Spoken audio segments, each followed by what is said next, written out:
It's about that and more here tonight. Our top story, the radical Dems' political persecution of President Trump, an insult to the American people. The president today calling out the radical left for their political attacks. I'm not surprised that it's happening. Basically, they've started the campaign. So the campaign begins. But the campaign's actually, their campaign's been going on for the last 2.5 years. No administration has done in its first 2 years what the Trump administration has done. So what the Democrats want to do, they cannot stand the loss. They could not stand losing in 2016. It's too bad, because I'd rather see them do legislation. We negotiate out legislation where so many things, actually things that we agree on, like infrastructure, but they want to focus on nonsense. President Trump has been restrained. He's been patient in the face of outright subversion and obstruction by the radical Dems. And as I said, some rhinos. Joining us tonight, former Reagan White House political director, Fox Business political analyst, Republican strategist, Ed Rollins.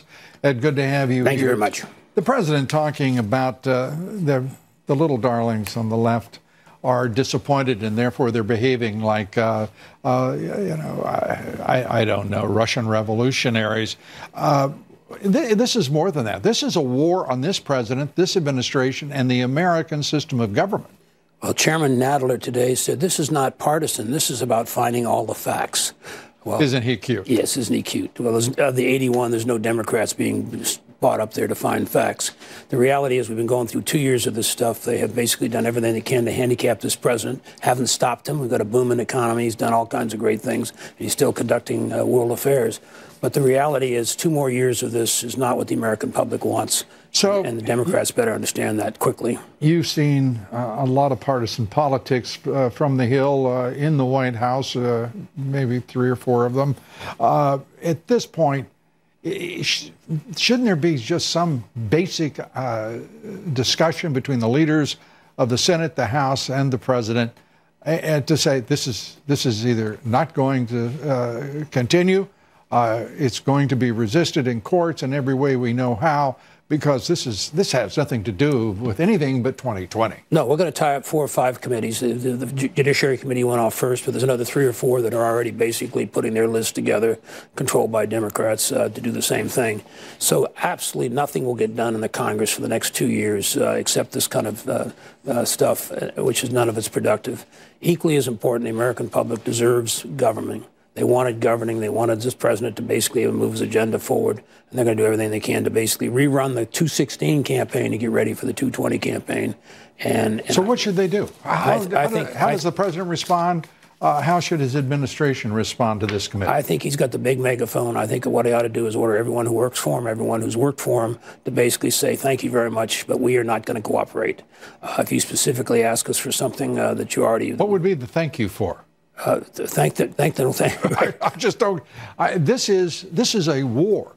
It is a war. Nadler, Warner, and the Senate. These people are talking about an outright war here. Well, there's no good faith interest in none whatsoever in Secretary Wilbur Ross's finances, his conduct. I mean, by the way, I understand from various sources.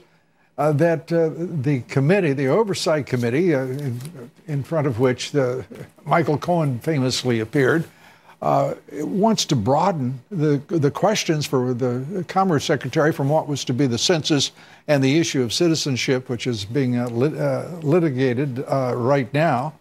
They now want to expand the number of documents from the tens of thousands of pages that have already been sent. The secretary was to have testified in 2 weeks, less than 2 weeks now, the 14th, and he has to have more time. The committee is unrelenting. You're going to keep capable people from going into government in the future. Someone like Wilbur Ross, who was a very successful businessman, who's done a very effective job. By the way, he was voluntarily testifying. Absolutely, and the issue, it's a legitimate issue of whether you're a citizen or not a citizen, as a question on the 10-year census is a pretty legitimate question. It's happened, it's been answered in the past, and obviously the courts will make a decision here. But to now go back and go through every one of his items, You mean the courts that run the country right now? The courts better, because the judiciary has become become such a hotbed of activism, it really is executing, I mean, it is acting with executive powers. Well, it has to basically make determinations